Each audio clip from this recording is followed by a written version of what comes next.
Hello, this is Julian with Coffee Reviews, and today we will be discussing the Guadalupe Herrera washed Nicaragua from Sweet Bloom. So, here's the bag, and we are on day 15 of this coffee, and of course I have a cup of coffee brewed that I'm going to be sipping on throughout this, but let's go ahead and discuss the coffee, I guess. We don't need to talk about Sweet Bloom too much. I have a ton of videos on Sweet Bloom, a huge series on Sweet Bloom, and I'm going to be reviewing a lot of Sweet Bloom on this channel. But this Nicaragua kind of appealed to me because it's one of the more unique coffees. I've always said specifically about Sweet Bloom that that the one thing they do exceptionally well is these less common countries like Nicaragua and like Papua New Guinea.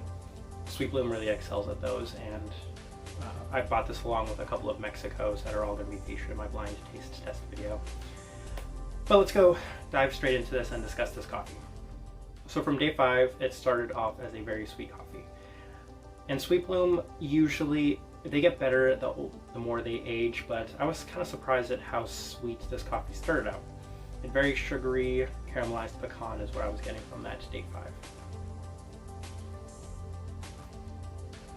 5. Day 7, it continued to be a very sweet coffee, and a lot of peaches were coming through, sugary peaches as well, and it still had a bit of the nuttiness and a little bit of acidity to it. And day 9, it started out again with a bit of sweet nuttiness, and the peach was a little more subtle this time. It was very sweet forward, and as it cooled off, it had a bit of grape with nutty sweetness to it.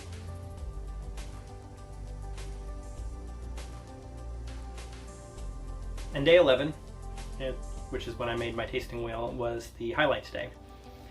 It changes a lot. This one, it was a lot more sugary peach sweetness to start out with the beginning, and it had a very strong kind of Welch's grape juice taste. It finished off with a lot of salty nuttiness and a tiny bit of a bitter finish. But at this point, it was very complex, and the coffee does become very complex the more it aged. This is day 15, but I feel like it has lost a little bit of its vibrancy. This day 11 peak, which was when the coffee was at its best, I feel like the amount of complexities, the amount of different sweetnesses you were getting between the grape and the peach were very notable, but it also had a high bit of saltiness. So let's go ahead and include the tasting wheel in the video right now. So as you can see with the tasting wheel, I put this coffee as very sweet. And it's not the maximum sweetness because I've had coffees that are sweeter, but what's going to be consistent among these Sweet Blooms that I'm reviewing is that they do come off as very sweet, which is fitting because it's in the name. Acidity moderate, floral moderate, and not very spicy. Salty kind of high. And the reason I put the berry fruit kind of high, which was interesting to me, is I guess grape technically qualifies as a berry fruit. Stone fruit, of course, is going to be high because that peach was very peachy throughout. This peach was very prominent throughout, but I've had peachier coffees. A little bit more smokiness than I would have expected, and it had a high body as well.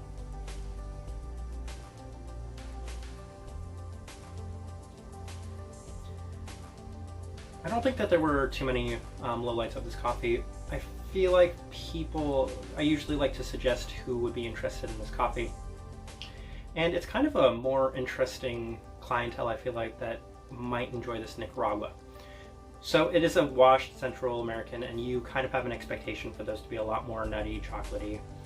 But this one right here, given that it had so much vibrant fruit and sugary sweetness overall, I feel like it's for somebody that you might be trying to coax into being more experimental, that are diehard with their Central American coffees. I think maybe if you consider this as a more like modern Central American, because it's amazing that you can get such flavor notes out of a coffee like this. But of course, that's where Sweet Bloom really excels, is that they're always able to get such unique and different characteristics out of a coffee, which is kind of placed into this box. You expect them to be so one-dimensional, but when you get such unique complexities out of a cup of coffee, you just have to tip your cap to the roaster.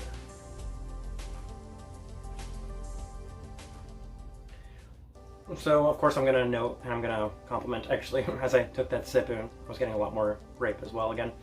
The grape is really prominent, it's really nice, especially day 15. So the way I'm going to end this is I'm going to highlight it again, Sweet Bloom doing an exceptional job of kind of transforming what you expect from a certain type of coffee. But if you liked this video, please go ahead and subscribe, like, comment below. If you've had this coffee, let me know what you think of it as well. So this has been a discussion of Sweet Bloom's Guadalupe Herrera washed Nicaragua. Thank you for watching.